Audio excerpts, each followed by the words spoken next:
هوريكم اللعبة دي من أجمل الألعاب الموجودة دايما. يعني اللعبة دي من الألعاب اللي ما يقدرش حد يبعد عنها. يعني حتى لو بتحذف التطبيق بتاعها بترجعه تاني. مبدئيا ده توم، ده بيجيب لك أي حاجة أنت عايزها، بتطلبه بالجوار وأحيانا بيكون مجاني. دي بقى عجلة الحظ، عربية الحظ بتجيلك كل يوم، بيجيلك بتلفها كده بيجيلك منها حاجة. اوريكم بقى دي مزرعتي دي معايا بقالها حوالي، يعني عدت معايا عمري، يعني ممكن 12 سنة او اكتر. ده الماركت فيه اي حاجة عايز تشتريها او اي حاجة عايز تعرضها فيه الشكل ده، بتروح تعرضها فيه للبيع وتعملها في الاجهزة، وبعد كده بتروح تعرضها فيه. محتاج حاجة بتروح تشتريها من الماركت ده. دي بقى فعاليات بتيجي كده، بيجيلك منها هدايا زي كده والعاب وديكورات وكده. يعني دي بقى منطقة اللي عملها انا للحيوانات وكده، حصانة وكده. هي اهو بداية كده بقى عايز تنزل شجر بتشتريه، الاشجار والحاجات دي عشان بتحتاجها بتعمل بيها حاجات في المزرعة. دي برضو فعاليات بتيجي كل فترة كده بتعملها، واللي حابب يعملها مش حابب خلاص كده كده مش هيأثر في حاجة يعني، لكن اللي حابب يعملها بيجيله منها هدية. دي بقى السفينة برضو، اللي حابب يعملها مش حابب لكن بتجيب ليفيلات كتير، بتزودك ليفيلات، بتعدي ليفيلات. دي بقى الآلات سعرها غالي جدا. يعني أنا كان شايفين طبعا رصيدي كام، قرب على 4 مليون.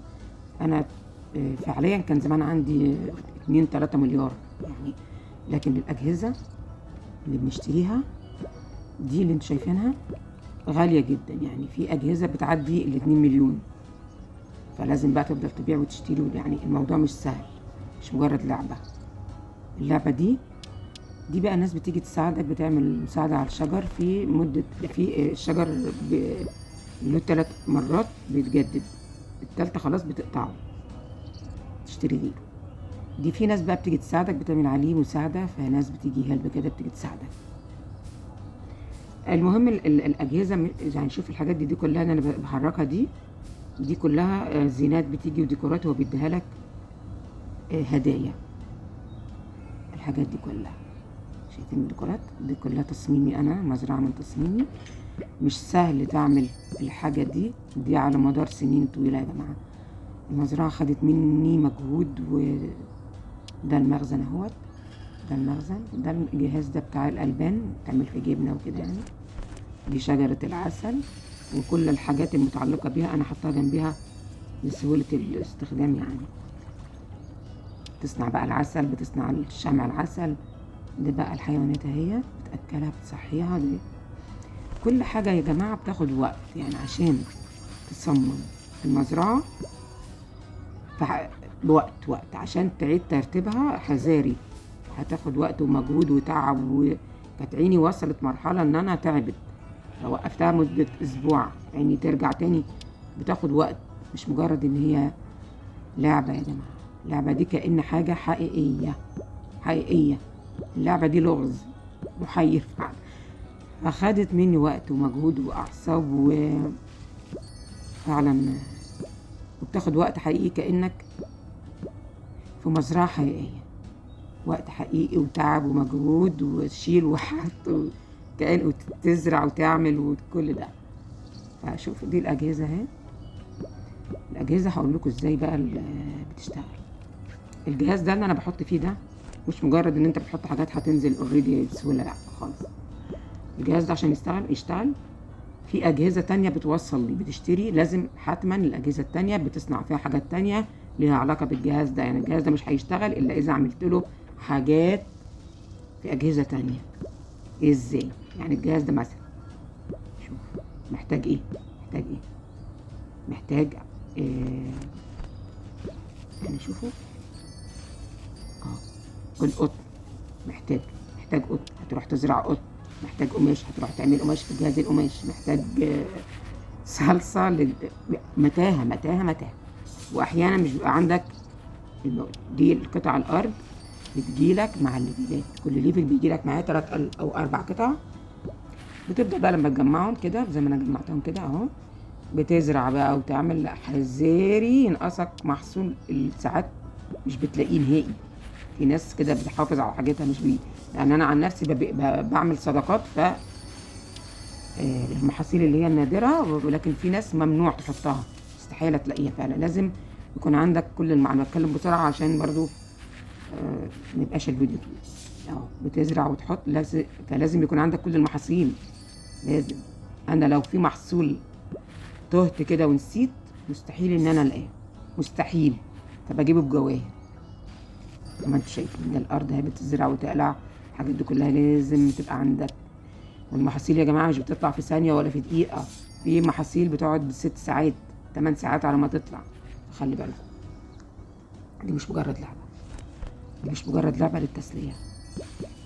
يعني شوفوا الجهاز ده عشان اعمل القهوه عايزه متاهه، حاجات بتعملها في اجهزه تانية، الاجهزه التانية لازم تكون شغاله وهكذا. شوف ده، شوف ده على السريع كده. الحاجات دي بتطلع، في حاجات بتطلع في 10 دقايق، في ربع ساعه، في 3 ساعات. يعني في حاجه هوريكم، يا رب اقرا ثواني. ده في شوكليت بيطلع في 17 ساعه، يعني 17 ساعه تحطها تتعمل. فبضطر اجيب منه، يعني من اللي هيقعد 17 ساعه يستنى حاجه زي دي، فبتحتاجها في جهاز تاني عشان يعملها. دول بقى بيجوا بقى ياخدوا منك الحاجات عروض كده، لكن انا مشيهم بياخدوها بربع ساعه. دي بقى لوحة العربية ساعات بتجيب حاجات اوفر بقى كتير، بتديك فلوس كتير، دبل عمولات دبل يعني. فبتعملها. ده جهاز تاني اهو. تشوف عشان تعمله محتاج ايه حاجات بتعملها في اجهزة تانية وهكذا. دي اشجار اهي بتجيبها تزرعها اهو. دي مانجا اهي بتجيبها تزرعها وتستنى تطلع وهكذا. شوف الجهاز ده، شوف الجهاز، يعني متاهة. هي العملية مش محتاجة، مش هتقول لعبة دخلت سلة، لا خالص خالص. شوف دي ضربات السيارة هي بتعملها. فلازم تكون فاهم كويس في اللعبة. لو فاهم فيها كويس اهو. دي العربية دي انا بعمل اللي بلاقي واخد دبل فلوس بعمل، لكن انا مش بخسر نفسي لان الواحد بيتعب فعلا. دي بقى الدجاج بتحصد البيت، بتاخده بتعمل بيه حاجات. وأجهزة الجهاز الأكل بتاع الحيوانات بتروح تعمل فيه متاهة يا جماعة.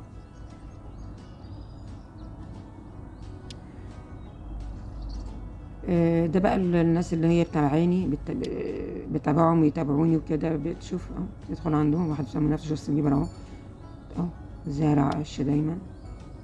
بتشوف بقى حد تساعده بتساعده. اشتريت من عنده. انا مش عايزه، لكن بعمل له هيلب عشان هو عايز الماركت يفضل كده، لكن بيع بسعر حلو. دي مزرعته. فبتتابع ناس بقى، الناس اللي بتلاقيها عروضها حلوه بتتابعها، تستفيد منها وكده. رجعت تاني اهو. ده بقى الماركت اهو. بتشوف حاجات بتشتريها. شوف بيبيعوا بقى حاجات تقلب فيه لو محتاج حاجه. مفيش حاجه طبعا، مفيش حد بيعرض حاجه كويسه ابدا. يعني مره في مره قعدت اسبوع مستنيه حد ينزل اسمه ده الشعير كده، مش عارفه، شعير حاجه زي رز كده، مفيش. جبته بجواهر. ده الآلة بتاعت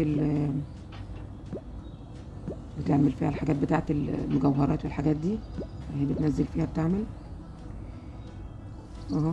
وتطلع بقى من هنا متاهة عشان تعمل هنا تجهز في الجهاز بتاع المجوهرات. بتطلع البودرة بتاعته من هنا، بتحطها وبتقعد شوية، مش شوية، كتير ساعات يطلع وتعمل بقى مجوهرات في الأجهزة. ايه تاني بقى؟ ده البيت بتاعي، رأيكم في تصميمه. دي بقى الزينات اللي بديها لك هدية. شوف اللي انا بحركها دي كلها زينات.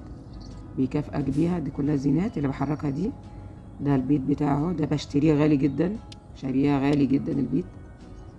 دي من دي الست دي بتيجي بقى كل يومين بتوريك العروض دي بقى، بتختار بقى، تختار بيت التصميم اللي يعجبك. لا ما عجبنيش حاجه، خلاص بتجيبي تيجي كل يومين كل يومين عموما بتختار بقى. ده بقى اللي اختار. كنت محتاجه الرز اللي انا قلت عليه اهو، حد اداني اهو كويس، ده حد اداني. طب بتطلبه من البيت الغراب ده، من الجروب، بتختار اللي بيروح الغراب بقى يوصل فتستنى حد يساعدك اهو. ده حد ساعدنا اهو، برع لي مجانا. شوف مين طلعت، نيرو. ميرسي يا نيرو. نرجع ده المخزن. شوف المخزن بقى فيه ايه. لا ببيع بقى انا كده، بفضي المخزن عشان اعرف اخد اللي نيرو ادته بس. شكرا يا نيرو. ده بقى الجروب. حد طلع اهو، يكون احسن برضو.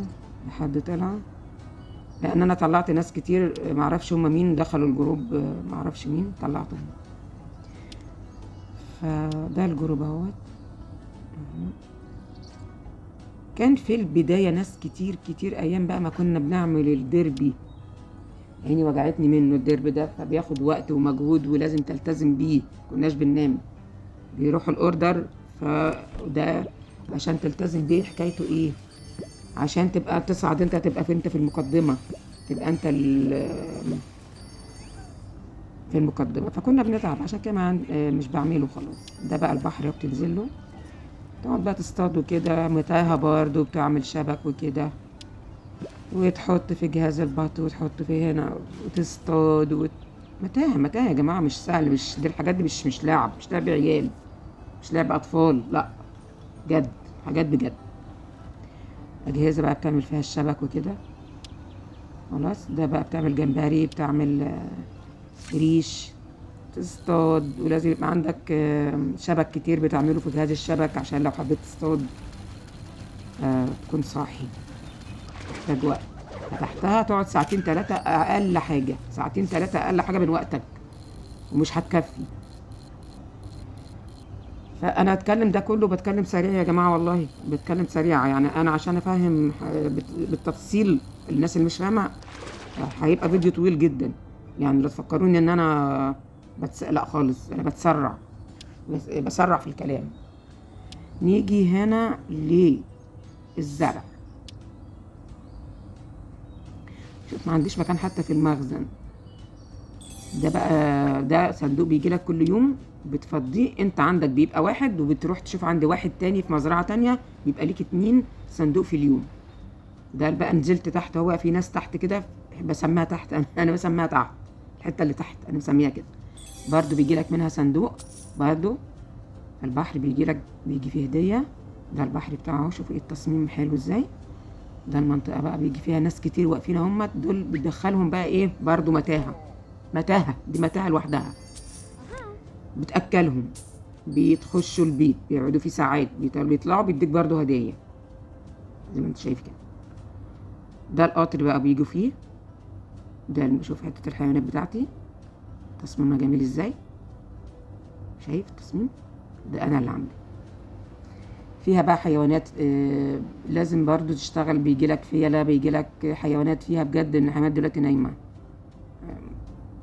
ليه بقى؟ ما عنديش الاكل بتاعهم. الاكل بتاعهم بياخد، عايز المخزن يبقى مليان محصول، ما فيش وقت عندي للكلام ده. ده البيت اهو اللي بتدخل فيه الناس اللي بيجوا عشان تدخلهم متاهة يا جماعة. اللعبة دي متاهة لكن مسلية. اوريك ازاي بيجوا. بتدخلهم البيت ده اهو، بيطلبوا منك اكل، بتدخلهم البيت، بتديهم الاكل كده اهو بالشكل ده، تمام. التاني وهكذا. هم كتير من كل واحدة 4 تقريبا اهو. تأكلهم، بيقعدوا بقى ساعتين 3 4، بيرجعوا بقى بيدوك هدايا. لكن العروض بتاعتهم بتبقى بسيطة، لكن بتحتاج لهم ساعات. بيجوا لك تبع عروض، بيعملك عروض ساعات، فلازم بتضطر تعملهم عشان بيدوك هدية كويسة. اهو انا كده باكلهم بديهم اهو، بتدخلهم البيت بتديهم. لو ما عندكش الاكل بتاعهم خلاص بترجعهم، خلاص عادي رجعهم عادي. اهو ده شكل رجعت تاني كده بقى المزرعة، اطلع فوق تاني. آم،